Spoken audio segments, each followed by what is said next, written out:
Oke. Assalamualaikum warahmatullahi wabarakatuh. Selamat siang, Om Swastiastu, Namo Buddhaya, salam kebajikan untuk kita semuanya. Selamat siang teman-teman mahasiswa baru peserta PKKMB UNJ 2021. Hari ini bersama saya Sandi Aditya BIB BBS, salah satu dari tim pengembang Wakil Rektor Bidang Kemahasiswaan dan Alumni.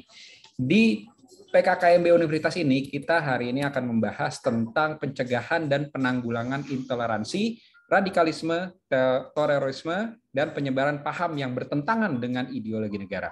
Sangat penting sekali untuk kita memahami hal ini karena di kampus ini tidak jarang kita mendapatkan ilmu dari berbagai macam orang, sehingga harus diatur strateginya bagaimana kita bisa menyerap semua ilmu itu agar tidak bertentangan dengan ideologi bangsa kita.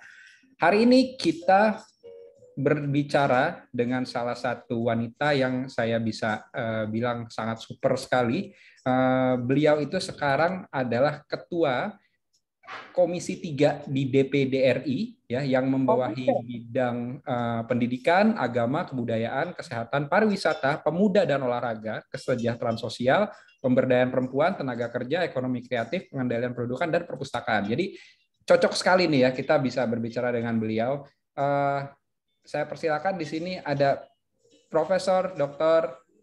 Silviana Murni, SH MSI. Selamat siang, Bu Silvi. Selamat siang. Assalamualaikum warahmatullahi wabarakatuh. Bahagia sekali Pak dosen Sandi. Hari ini saya akan bertemu dengan mahasiswa baru yang luar biasa. Ini kesempatan saya untuk sekaligus pesan-pesan juga untuk mahasiswa baru yang mudah-mudahan mahasiswa ini tidak kupu-kupu, kuliah pulang, tapi juga menimba ilmu dari berbagai narasumber, termasuk juga bersosialisasi. Silakan Pak Sandi, yang ingin ditanyakan apa nih? Oke, ini apa nih ceritanya? Bakal seru nih kayak ini. Sebenarnya kan kalau Dewan Perwakilan Daerah ini pasti juga banyak menerima informasi-informasi tentang apa yang terjadi di daerah kita Jakarta dan Indonesia juga ya Bu. Saya mau tanya, untuk intoleransi, radikalisme dan terorisme itu sebenarnya bentuknya kayak gimana sih Prof yang ada di sekitaran kita saat ini? Oke, berarti kita bicaranya soal tentang bagaimana sih radikalisme, intoleransi, begitu ya, kira-kira seperti itu ya. Ya, betul. Terus kemudian bagaimana kita mencegahnya, kemudian bagaimana juga kita supaya kita bisa tetap tidak terpengaruh lah oleh bagaimana intoleransi itu atau radikalisme atau terorisme bahkan ya, ini yang menyeramkan. Termasuk bagaimana kita mencegah penyebaran paham yang bertentangan dengan ideologi negara, begitu ya? Ya, betul. Nah, kalau ditanya, maaf tadi saya mau koreksi dulu nih Pak dosen Sandi. Saya bukan ketua komisi, tetapi kalau di DPD itu namanya komite. Oh, komite ya, oke. Ya, komite 3. Saya Ya, ketua komite 3. Nah, jadi kalau saya lihat begini, bicara mengenai pengaruh buruk di lingkungan kampus, khususnya yang tadi kita sudah sampaikan, ini ada beberapa pengaruhnya, seperti intoleransi, radikalisme, dan terorisme. Ini memang telah menyasar ke lingkungan kampus. Kenapa sih demikian? Nah, ini persoalannya. Karena kampus memiliki pengaruh yang besar dan signifikan bagi paham radikal maupun intoleran. Jika tentu saja tidak dicegah sejak dini, artinya kita dapat bayangkan bagaimana pengaruhnya jika seorang yang terpelajar, karena kampus ini kan adalah sivitas akademika, dianggap sebagai tokoh panutan di masyarakat. Namun, menyebarkan paham radikal. Sudah tentu hal ini akan berdampak, artinya berdampaknya luar biasa gitu. Dan tentu saja ini artinya bukan tanpa pengikut. Bahkan kalau boleh saya katakan bisa sebaliknya. Bisa jadi pengikutnya bisa berpuluh-puluh kali lipat dibandingkan jika yang menyebabkan paham radikal adalah orang biasa atau yang latar belakangnya itu bukan bidang pendidikan atau hanya ketokohan belaka. Tapi kalau di kampus, pengikutnya bisa banyak ini. Karena dia akan menjadi significant person. Nah, saya kira gitu. Kenapa demikian? Nah, kalau kita lihat lagi peran perguruan tinggi. Apa sih peran perguruan tinggi dalam pencegahan gerakan intoleran dan radikal? Nah, perguruan tinggi kan adalah sebuah lembaga ya. Sebuah lembaga yang kalau saya katakan bahwa ini adalah lembaga yang betul-betul memang bernuansa pendidikan. Artinya kalau kita lihat bahwa bagaimana perguruan tinggi itu adalah yang seharusnya menjadi lembaga yang melahirkan para pemikir, peneliti, kemudian seorang yang ahli dalam bidang ilmunya, menguasai iptek. Biasa kalau nggak ada deh menurut saya, biar dia sudah senior sekali pasti dia menguasai iptek. Akan tetapi dia juga menjadi manusia yang berpandangan dan berwawasan luas.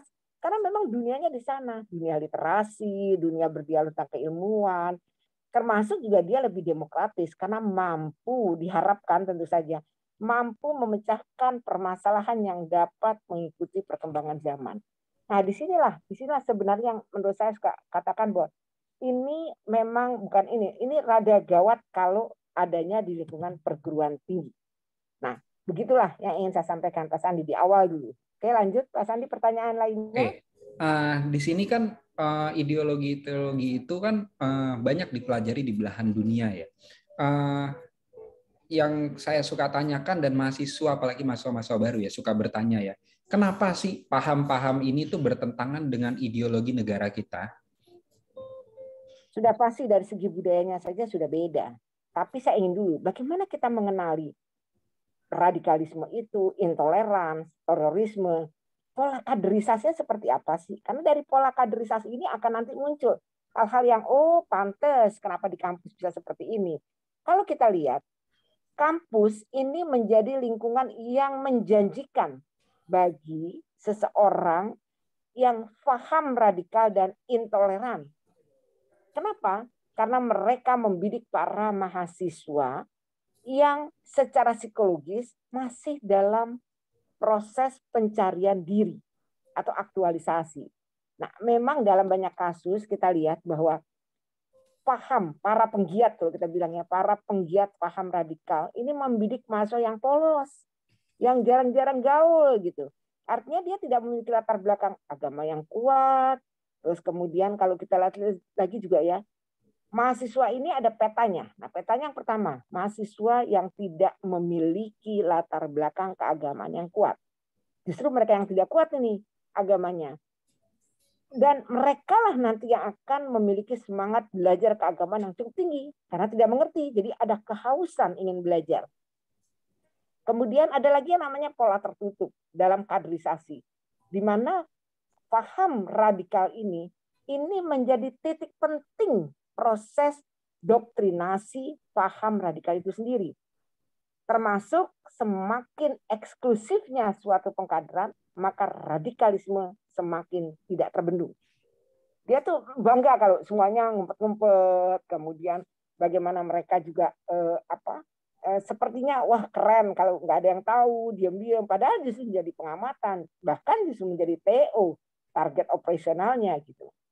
Nah, begitu. Jadi kenapa sampai kampus? Ya tadi, kampus itu sangat terbuka karena dia kan ada kebebasan kampus yang akhirnya siapa saja bisa masuk. Tinggal kita punya filter apa enggak.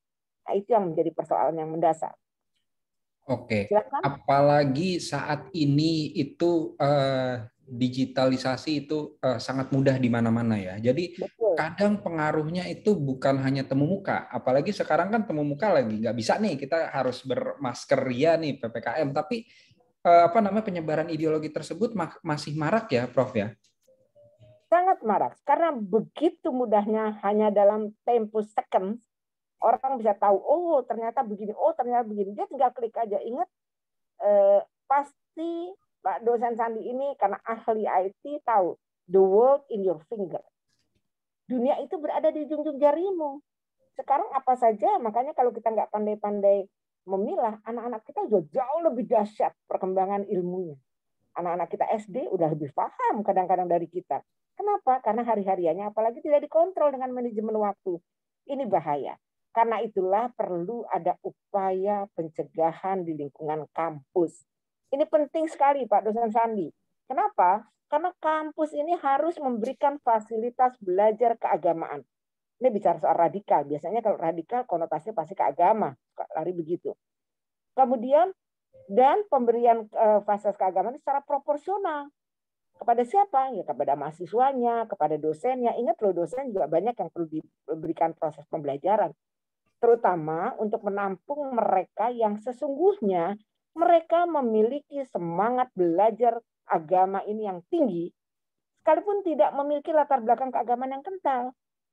Semangatnya ada, tapi dia kurang, basicnya kurang. Nah, saat inilah katanya dia harus belajar, harus memahami. Tapi harus pilih siapa gurunya, latar belakang apa gurunya.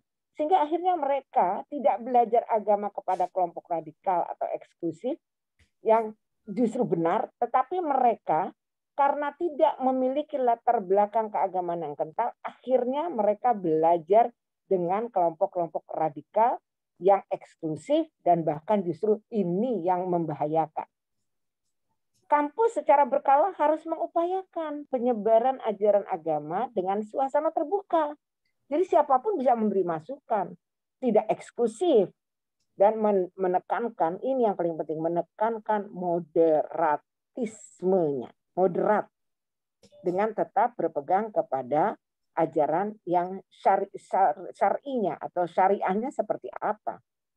Selain itu, ini harus mampu membendung radikalisme atau radikalisasi dan mencegah bibit teroris.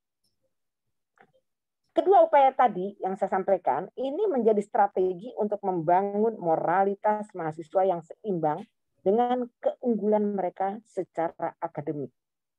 Keinginan nafsu untuk belajar agama yang tinggi, nah ditambah lagi terlalu tertutup-tutup, nah ini perlu ada keterbukaan, sehingga akhirnya semua bisa memberikan kontribusi. Kalau ada yang menyimpang, ada lagi yang satu akan mengatakan, wah ini sepertinya menyimpang. Saya punya tahu dan saya punya narsum yang bagus, akhirnya kita panggil narsum yang lain. Jadi tidak ngumpet-ngumpet. Ini yang perlu menjadi perhatian, bukan saja mahasiswa itu sendiri atau BEM-nya, tetapi ingat, dosen-dosen juga punya pengaruh yang kuat untuk mencegah terjadinya radikalisme, terorisme, intoleransi di dalam kampus. Oke. Begitu, Wah, Pak Sandi. apa namanya, menarik juga ya. Ini jadi bukan hanya untuk para mahasiswa baru, tapi para dosen-dosennya. Jadi teman-teman mahasiswa juga boleh nih mengikuti, apa namanya, mengingatkan dosen-dosennya kalau apa namanya ada satu kajian gitu ya, Prof ya, terus ada apa seminar tentang hal-hal ini, tidak hanya fokus kepada para mahasiswanya aja, tapi juga kepada dosennya. Nah, karena Prof ini ada di Ketua Komite 3 tadi ya, yang kalau saya lihat fokusnya ke pendidikan juga ekonomi kreatif. Nah, solusi apa sih kalau dari Prof nih selama apa namanya melihat kota Jakarta dan Indonesia untuk kampus bisa mencegah mudahnya masuk apa namanya radikalisme dan terorisme seperti ini? Oke, tapi ada hal yang perlu kita ketahui dulu. Apa yang perlu kita ketahui? Bahwa pada hakikatnya radikalisme dan terorisme itu adalah persoalan konflik budaya. Sekali lagi nih, persoalan konflik budaya dalam satu masyarakat nasional, ya, masyarakat yang mengglobal, yang bersifat itu betul-betul plural secara kultural, secara budaya. Sehingga pencegahan baik sebagai strategi pencegahan awal, kalau kita bilang preventif, terus dan aksi dadakan, ini yang perlu sekali, preemptif. Preemptif ini, nah kemudian melalui apa? Ya melalui budaya, hukum, kearifan lokal. Nah, kita harus makanya mencintai kearifan lokal, harus menggali potensi kearifan lokal kita atau local wisdom kita. Nah, ini merupakan solusi terbaik dalam menangkal radikalisme yang senantiasa berkembang di Indonesia. Ini yang kita perlu pelajari. Kita perlu belajar dari Indonesia. Kalau kita lihat lagi bahwa Indonesia ini merupakan negara yang multi etnis. Ras, budaya, adat istiadat, agama, dan ideologi itu ini beragam sekali, tetapi kerukunan sosialnya terjaga.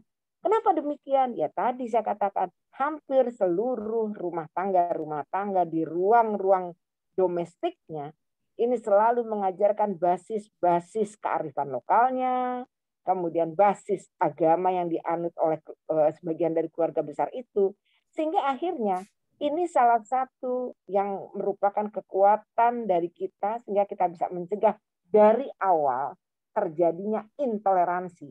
Karena sekarang banyak keluarga-keluarga di Indonesia yang bapaknya Islam, istri ibunya Kristen, anaknya Hindu, menantunya Buddha. Nah, ini menunjukkan toleransi yang begitu tinggi. Nah, lebih baik menurut saya kuasai dulu kearifan lokal kita. Kuasai. Sehingga nanti secara kontras bisa dibandingkan dengan negara-negara, mohon maaf nih, bangsa-bangsa di Timur Tengah yang boleh dibilang hampir homogen. Mereka jujur saya katakan relatif homogen secara agama. Tetapi mereka sulit. Sulit apa? Bersatu, bahkan selalu berada dalam ketegangan. Karena masing-masing walaupun dia satu agama, tapi jangan lupa ada paham-paham, ada mazhab-mazhab. Itu yang membedakan mereka, kadang malah mereka nggak cocok. Nah, hal ini tidak lain, kenapa? Karena spiritual mereka ini, mohon maaf, saya tanda petik, agak keropos. Karena tidak bisa menerima perbedaan. Karena terlalu homogen. Moderatnya kurang. Nah, sehingga tidak memiliki kemampuan beradaptasi ketika tidak ada lagi sikap yang namanya tawasud. Atau yang moderat tadi, yang tengah-tengah tadi. Tawazun, yang seimbang. Tasammuh, kalau kita bilang toleran. Ta'adil, yang adil. Ini, dan di Indonesia mesti berbangga. Kenapa di Indonesia begitu? Karena kita sudah diajarkan sejak kecil hidup bersebelahan dengan perbedaan. Kita selalu belajar dan itulah pentingnya kenapa kita selalu bersosialisasi. Kita selalu berkomunikasi. Nah, karena itu betapa pentingnya. Ini bukan karena saya dari Lemhanas, bukan pula karena saya ketua Ikatan Keluarga Alumni Lemhanas DKI Jakarta, bukan. Tapi saya ingin menyampaikan betapa pentingnya mempertahankan tanah air. Satu, padahal syarat tegaknya agama adalah tegaknya satu bangsa dan negara atau tanah air. Sebab kenapa? Karena barang siapa tidak punya tanah air atau negara dan bangsa, nah ini dapat dikatakan tidak punya sejarah. Dan barang siapa tidak punya sejarah, maka akan terlupakan. Ini yang perlu diingat. Nah, yang kedua, membaca gejala ini, kalau kita lihat situasi seperti ini, sesungguhnya menggugah kita bahwa betapa maha pentingnya nasionalisme itu. Terutama bagi bangsa dalam segala hal dan seluruh aspek serta kehidupan berbangsa dan bernegara. Itu penting. Apalagi, nah, betapa pentingnya kedaulatan satu bangsa, merdeka, atau bagaimana kita membentuk kedaulatan tanah air atau wilayah. Kalau kita lihat di masa perjuangan Rasulullah SAW, ini dari kacamata Islam ini, bahwa dalam menyebarkan ajaran Islam, nah beliau sampai terus harus berhijrah, pindah dari Mekah ke Madinah. Hal ini dilakukan Rasulullah semata-mata karena beliau membutuhkan kedaulatan umat atau kedaulatan bangsa dalam membentuk tanah air dan negara. Dan lagi pula yang keempat ini, adanya suatu kedaulatan atau wilayah tanah air tadi, suatu bangsa akan kehilangan makna hakiki nasionalnya. Dan pasti akan kesulitan menegakkan agamanya atau budayanya sebagaimana terjadi dengan bangsa-bangsa di semenanjung Timur Tengah. Nah, inilah yang saya ingin sampaikan bahwa bagaimanapun kita harus mempertahankan negara kita. Jangan terpancing sehingga akhirnya terpecah belah, menjadi federal, kita karena tidak saling toleransi. Nah, seperti itulah yang ingin saya sampaikan. Kalau kita lihat di Papua, kita harus merangkul anak Papua. Soal agamanya dia apa? Nah, dalam Al-Quran disampaikan, lakum dinukum waliyadin. Agamamu, agamamu, agamaku, agamaku. Tapi di dunia, hablum minan nas. Kita harus tetap bergaul. Apapun rasnya, apapun agamanya. Karena kita, kata Allah, tahu bagaimana yang terbaik untuk bergaul, bersosialisasi. Dengan toleransi yang tinggi. Begitu Pak Dosen Sandi. Oke, wah, di materi yang singkat, tepat, padat ini kayaknya kita bisa dapat banyak masukan nih. Jadi mungkin saya akan bacain apa namanya highlight-nya hari ini berbicara dengan Prof. Silvi. Pertama yang kita mesti tahu namanya radikalisme, terus terorisme, semuanya yang apa namanya paham radikal itu adanya dari kultur budaya. Jadi it happen in everywhere around the world. Itu yang pasti apa namanya kita harus tahu. Jadi jangan pikir kita tidak ada, ternyata ada. Nah, kenapa mereka itu mengincar tempat kayak kampus? Karena kita semua di sini adalah teman-teman terpelajar, teman-teman yang bisa menyelesaikan masalah, gitu. Nah, apa namanya di sini juga jangan lupa banyak mahasiswa-mahasiswa yang sedang mencari jati diri, gitu. Sehingga hati-hati teman-teman, jangan kurang gaul, gitu. Terus apa namanya untuk mendapatkan ilmu agama juga yang benar dari guru yang benar. Terus jangan terlalu eksklusif karena di sini keterbukaan itu penting untuk bisa saling merefleksikan diri antara satu sama lain. Kalau kita salah, kita bisa mendapatkan masukan dari teman-teman atau guru gitu kan ya. Nah, maka dari itu sebentar saya cek catatan saya dulu. Jadi pesan-pesan dari Bu Silvi ini kita harus meningkatkan lagi kearifan lokal. Ya, bagaimana kita meningkatkan juga fasilitas-fasilitas keagamaan yang proporsional, tapi juga moderatismenya seimbang. Ya, jadi tidak hanya fokus ke agama aja, tapi tadi selain hablum minallah, ke hablum minannas juga. Kemudian kita suka diajarkan bagaimana kita menjaga kerukunan di lingkungan kita. Terus toleransi antar umat beragama itu sangat-sangat penting. Biasa kita dengar, tapi kadang jempol ini suka aja nyinyir gitu ya. Jadi itu harus tetap dijaga. Tadi kalau dibilang the world is in our hand, tapi jarimu adalah harimaumu juga. Jadi itu harus diperhatikan sekali. Sehingga dua tadi pesan dari Prof. Silvi adalah bagaimana kita harus tetap bela negara itu harga mati, kemudian meningkatkan nasionalisme. Nah, closing statement dari Prof. Silvi untuk teman-teman mahasiswa baru UNJ 2021 ini kira-kira apa, Prof? Silakan. Oke, yang pertama, kalian kan pengen cepat lulus ya. Nah, pengen cepat bagaimana, tapi nggak boleh kehilangan gaul. Nah, artinya begini, ketika kita ada ruang kita untuk gaul, bergaullah. Jangan tadi, Pak dosen Sandi seringkali bilang, jangan aja di mahasiswa kupu-kupu, kuliah pulang, tidak.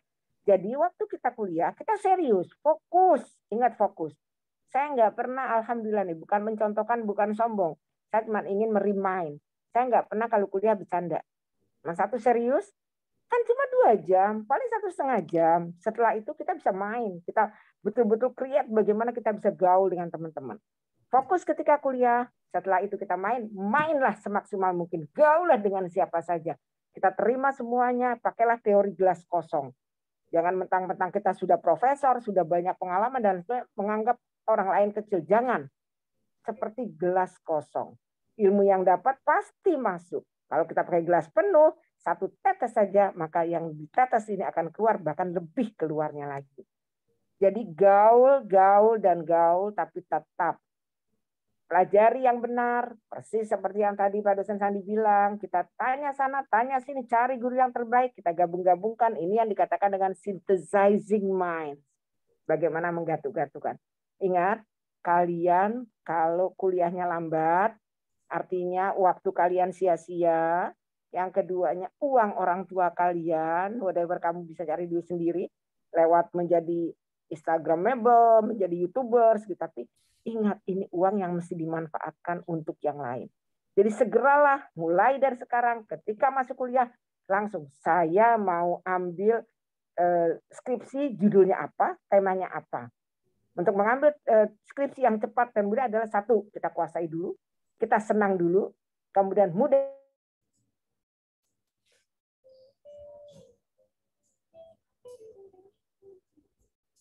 Sepertinya Prof. Silvi, apakah masih on? Sepertinya. Gimana, Prof? Oke. Tadi terdengar? Apa namanya? Tadi terputus. Apa namanya? Harus suka dulu, terus senang dulu, terus gimana, Prof? Mohon yang diulang. Pertama suka. Aha. Mudah dicari datanya. Ya. Kemudian dan kita yakin bahwa kita bisa menyelesaikan dengan tepat dan cepat. Karena apa? Karena kita senang, data gampang. Dan ini menarik untuk didiskusikan. Itu saja dulu. Sehingga kita pasti lulus insya Allah tepat waktu. Dan waktu kita untuk pindah lagi, langsung hijrah lagi, ambil S2, ambil kerja lagi atau bagaimana. Nah itu harus. Ingat, manajemen waktu ada di tanganmu. Oke? Siap. Saya kira cukup ya pada Ya, kali ya. terima kasih Prof. Silvi atas yang motivasinya dan teman-teman mahasiswa baru PKKMB 2021. Demikianlah bincang-bincang saya tentang pencegahan dan penanggulangan intoleransi, radikalisme, terorisme, dan penyebaran paham yang bertentangan dengan ideologi negara. Mudah-mudahan yang positif bisa diambil. Untuk pertanyaan lebih lanjut mungkin bisa langsung dikontak Prof. Silvi, bisa kali lewat Instagramnya ya, kalau nggak salah tadi saya lihat @silvianamurni_ ya. Yes. Oke, kalau gitu terima kasih Prof. Silvi. Mohon maaf atas kurangnya dari saya. Saya Sandi Aditya, BIB MBBS, bisa ditemui di Pak Dosen Sandi. Terima kasih. Wassalamualaikum warahmatullahi wabarakatuh. Terima kasih. Waalaikumsalam. Maaf lahir batin. Sukses.